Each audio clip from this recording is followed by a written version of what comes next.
and good evening. I'm Melisa Idris. Welcome to Consider This. This is the show where we want you to consider and then reconsider what you know of the news of the day.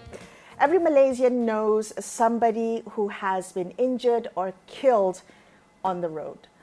We often treat road deaths as the price of mobility, but experts say it doesn't have to be that way, that safer roads are possible if we choose to act. So joining me on the show to discuss what we can do to make sure that our roads are safer is Brett Harman, who is the Asia Pacific Manager for the nonprofit Global Road Safety Partnership. The GRSP is hosted by the International Federation of Red Cross and Red Crescent Societies, IFRC. Welcome to the show, Brett. It's good of you to join me. Thank you. Hello, Melissa. Thank you for the opportunity to be here. I want to start by understanding what exactly the Global Road Safety Partnership is, what kind of work you do, and maybe explain how you relate to the relationship with IFRC. How does that work in practice? Thank you for the question. And yeah, as you said in the introduction, the Global Road Safety Partnership is a hosted program of the International Federation of Red Cross and Red Crescent Societies. And we've been a part of the IFRC since around 1999. Oh, it's been a while. It has been a long Yes. while. Okay. And what is the work that you do? Talk to me a little bit about the programs under the partnership. So the GRSP, as it's affectionately known in the circles in which we work, is part of a global movement to reduce the human suffering that occurs as a result of road traffic crash, death and injury.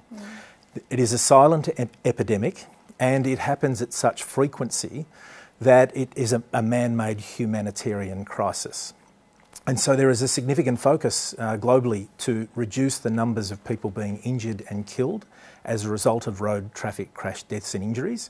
And GRSP are very focused on the sustainable reduction of death and injury because of both the social and economic implications of people being killed and injured during a road crash. I'm so glad that you said it's a silent epidemic. I think we don't realise just how many people die on the roads, the scale of fatalities. I think it's the top cause of deaths for young people under the age of 25 or 29, if I'm not mistaken. Yeah, that is correct.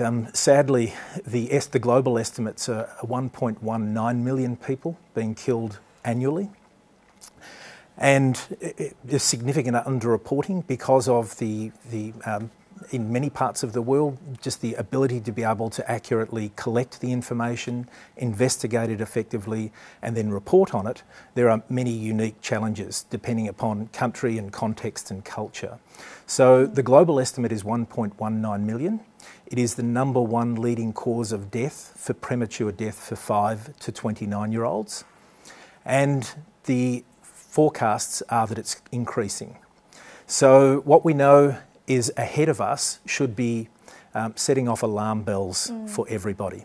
Yeah, definitely. So talk to me about the work that you're doing here in the Asia Pacific region. What countries are you in? What programs are you running?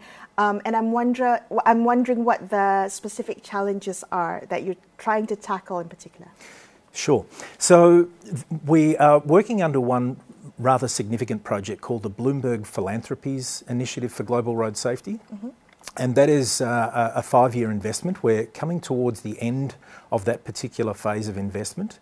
Bloomberg Philanthropies, headquartered in the United States, supporting governments through multi-sectoral approach where we build expertise, transfer knowledge and support governments, civil society and communities to understand what is causing the problem and what interventions can be introduced to affect change. Broadly in this region, we're working under that particular initiative in Vietnam, in Malaysia, in India and in Bangladesh. And our broader work that we do as a hosted program of the Federation is working with national Red Cross and Red Crescent societies on very targeted interventions that we know will have long-term positive outcomes. Brett, could you maybe elaborate a little bit? What have you observed through your work in these countries? What are some of the causes that you've discovered as to the issues with road safety in these countries? Okay, well, what I can say is that road safety is a long game. We're talking about generational change, but it has to start somewhere. And depending upon country, context, you cannot cheat the laws of physics. And so speed is the number one causation. If you reduce speed, you will reduce your relative risk rating. You will, on that particular stretch of road, you will also reduce the number of fatal and serious injury crashes, and with that potentially has huge economic benefit as well because of the impact that road traffic crashes have, not only from a human perspective but also from an economic point of view as well. So when you say it's a long game, how have you observed things improving? Are they improving? Are they stagnating? Are they getting worse? How would you say the recent trends in road safety have been? What I can say is over the last 10 years there have been examples of really successful interventions, of changes in law, changes in approach by government, changes of policy, communities demanding more. Okay. Because streets should be for living, designed for human habitation, not necessarily for vehicles. Yeah. So during the last decade, the UN Global Decade of Action had a 30% target. 10 countries successfully were able to do that, and 35 others got very close. So introducing interventions like speed reduction, on strengthening laws around motorcycle helmet wearing, child restraint seats, wearing of seat belts are really good examples, and including drink driving as well, because we know that drugs and alcohol also play a significant part in the crash severity and the crash frequency. So those types of interventions have proven to work. And in my own country, in Australia, where I spent 30 years of my professional career before taking on this role, in my home state of Victoria, over 50 years, death and injury has reduced by more than 80%, 80%. The vehicle fleet has more than tripled, the population has more than doubled. And whilst the community don't necessarily understand or agree with some of those interventions that have been introduced, they have had long-term, profound, lasting impacts. So we're talking, 5 decades. That's a series of generations to get to the stage where they're at. Have they solved the problem? Absolutely not. Here in the region, there are great examples, and we only look to Singapore at a death rate of 2 fatalities per 100,000 people, comparative to somewhere like Thailand that has 25 deaths per 100,000 head of population. Here in Malaysia, over the last decade, and specifically since 2018, the death rate per 100,000 head of population is reduced from 23 down to 14, based on those WHO estimates from the last global status report. So there is examples and green shoots of positive outcomes for the community. That's very encouraging, and I want to drill down later in our conversation about what's working, so we can maybe learn from some of the successes. But you mentioned your 30 years of experience in Australia. Much of that was in policing, and I want to ask you how your experience policing road safety and enforcement, the practical experience that you bring to the table, how does that shape your work currently, particularly when you work with governments and enforcement agencies?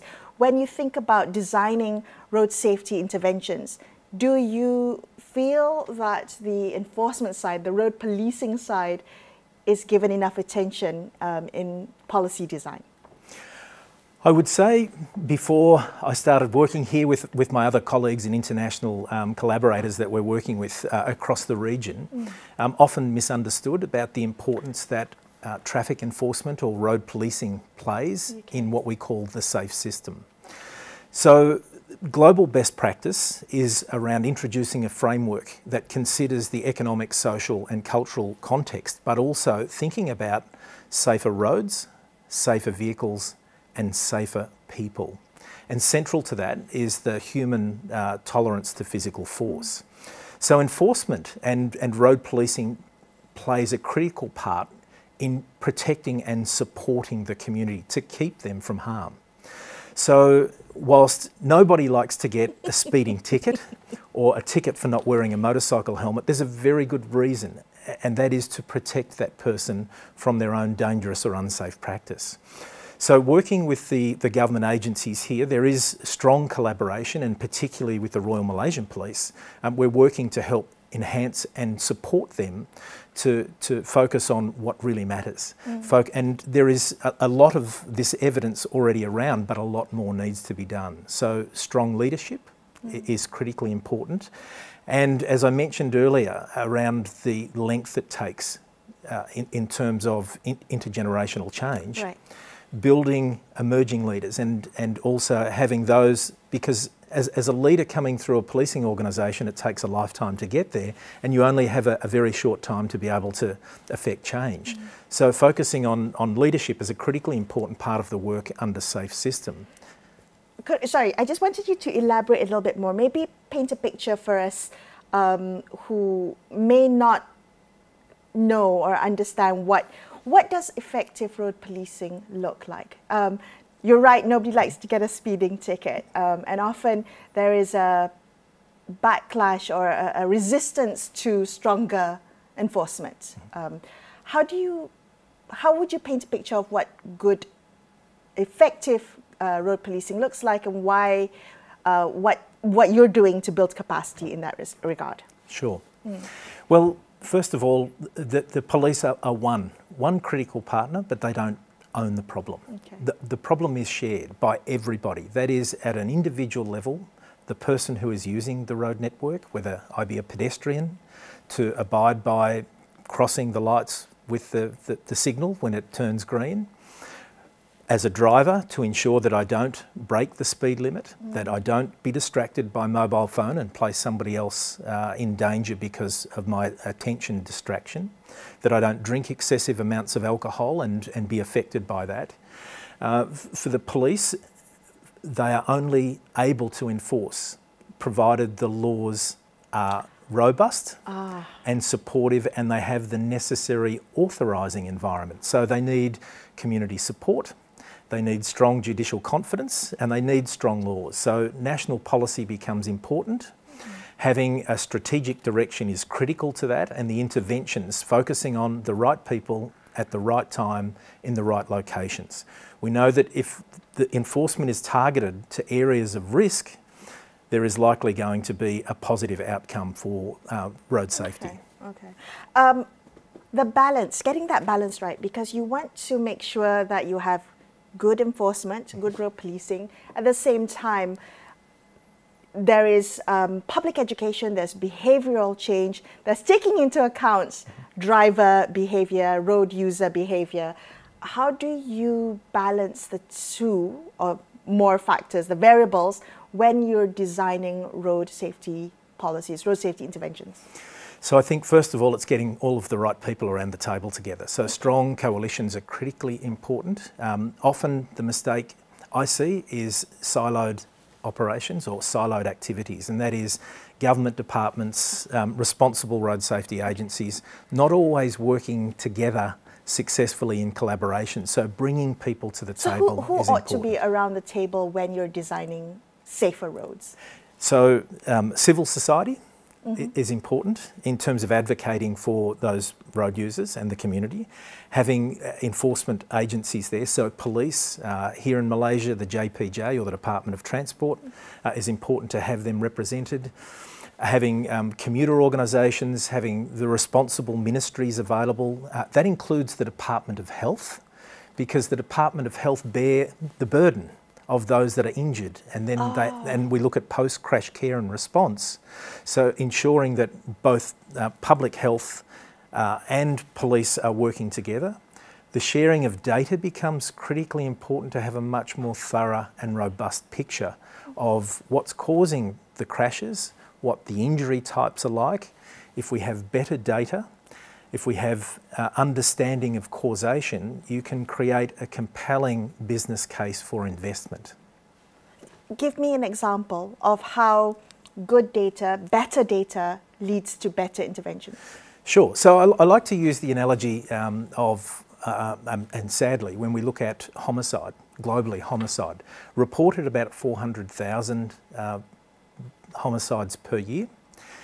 Compare that to road traffic crash death at 1.19 million. And then we look at the effort that goes in to not only ensuring that there is a just outcome for victims and families, but the perpetrator is held to account. Not always do we apply the same critical attention to a significant crash where a life is lost. The outcome is the same. Often it's violent, just by the nature of what happens during that crash. And then understanding causation becomes important. What caused the crash? So it's not a subjective opinion of somebody investigating, but it's based on scientific research and fact. Whether speed was involved, whether it was a combination of speeding, drink driving. Was it a failure of the system? Did the road design contribute to the crash? So there's a range of things here that we need to look at. So when you've got really reliable data, it helps build a picture. And then from that picture, not only can you build a compelling business case to convince government to invest, but you can then also target those interventions. So for example, if you've got a speeding problem on a particular stretch of road, when is it happening? Where is it happening? What time of the day? What vehicle type is involved? What gender is involved? And from there, from an enforcement point of view, you can start putting together targeted plans. And rather than react to the crash, you can proactively intervene by enforcing speed in that location, ensuring that the police are well trained, that they are well equipped, that the community understands what that enforcement focus is about. So it's not about raising revenue or punitive outcome, it's about the protection of people. Combining that enforcement with coordinated public and mass media campaigns is just as critical, because the evidence tells us in isolation, one will have very limited short-term impact, but when you combine those together, it can have long-term sustained positive outcomes. So having the right people together in the room is the starting point. Wow. I never thought about it that way. You're absolutely right. Sometimes the outcome is a fatality. It's the same.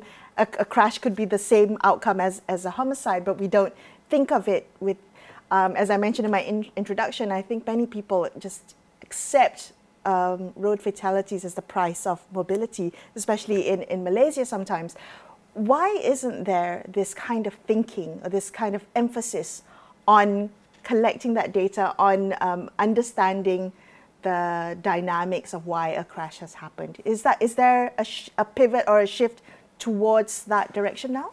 So that's a great point that you raise, and I'm pleased to say yes, absolutely there is. So I guess the governing body, the World Health Organization, who actually coordinate all of this, so we have country comparative data, have been working now for many decades, and since the first iteration of the Global Road Safety Status Report came out back, I think it was around 2004, there have been various progressions made, and one of those is the importance of collecting credible, reliable data. So part of the work that we're doing with some of our other international implementing partners is looking at public health records and what we call surveillance data, the crash data, combining those two together, ensuring that all of the key stakeholders have access to that data, de-identified so nobody's privacy is put at risk. But when you have all of this coming up together, it creates a very compelling picture. One death every 30 seconds, 3,260 deaths per day, 365 days of the year. So in the time that we're here together, about 75 people somewhere in the world will lose their life unnecessarily. And that's the critical part of this, that we know what works. What we haven't got is the dosage and intensity of effort right. So we talk about vaccines, and I think the world after COVID became very attuned to the importance of public health and strengthening public health systems. And we all lined up, or many of us lined up to get a vaccine. We socially distanced, we wore a mask, we limited our movement to protect each other. if we think about that in the context of road safety, the vaccines exist already. Putting on a seatbelt is a vaccine, just in a different way. Wearing a motorcycle helmet that meets an approved standard is a vaccine. Enforcing speed limits is a vaccine. What we haven't got right, particularly in this part of the world yet, is the dosage and intensity and level of effort and the understanding of the community why these critically life-saving interventions become so important. A quick question, Brett, about technology, because I think there's a lot of interest or rising interest in tech solutions. When you talked about data, I was wondering whether if there is this shift towards adopting technology, tech solutions, would that work? I'm thinking cameras, AI, speed tracking, there's automated enforcement, I think, being on the table now. Where do you see technologies having a real impact? And on the flip side, where should policymakers be wary of tech solutions as the silver bullet? Yeah, look, really, again, really good question. There definitely is a place for technology, and that is coming. So autonomous vehicles, driver assist, some of that technology already exists when we're designing vehicles.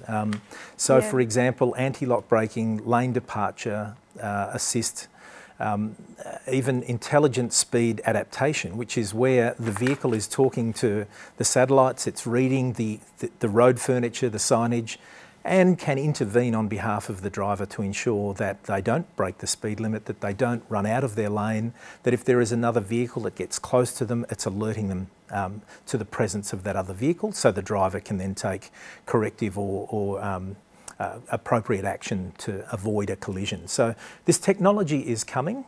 Again, the importance of that technology in terms of legislating, so government ensuring that there are minimum standards when a vehicle is manufactured and sold to market, again, becomes important.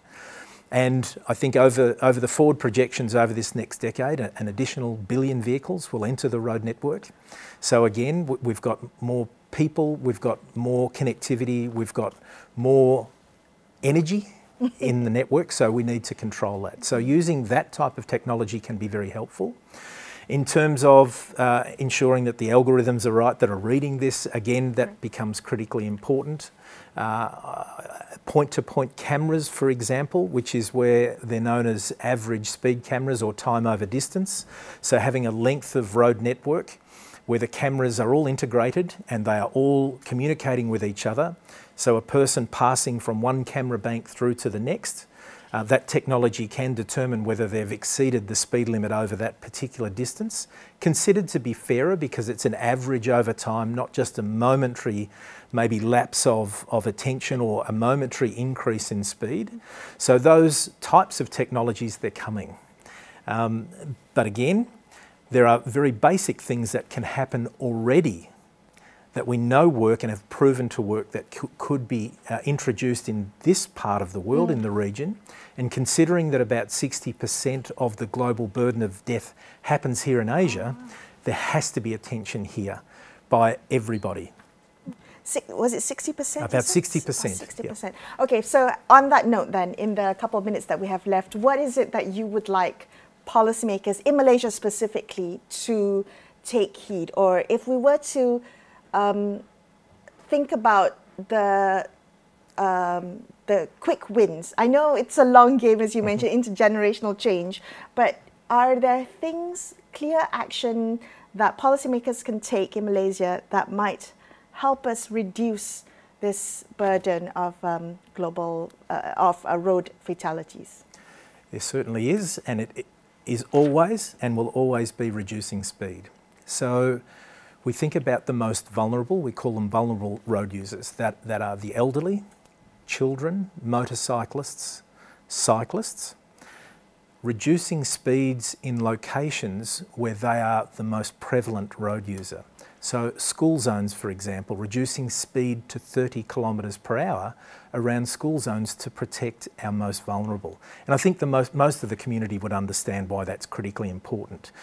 So again, shopping strips, areas where there is places of worship, shopping malls where you see more people moving around, designing a system that is more forgiving, that reduces the speed, reduces the impact if there is a crash, and protects people from that sort of harm. For sure. Brett, thank you so much for coming on the show and sharing some of your perspectives and the work that you're doing in this area. Thank you for your time. Thank you for having me, Melissa. That's all the time we have for you on this episode of Consider This. I'm Melisa Idris, signing off for the evening. Thank you so much for watching. Good night.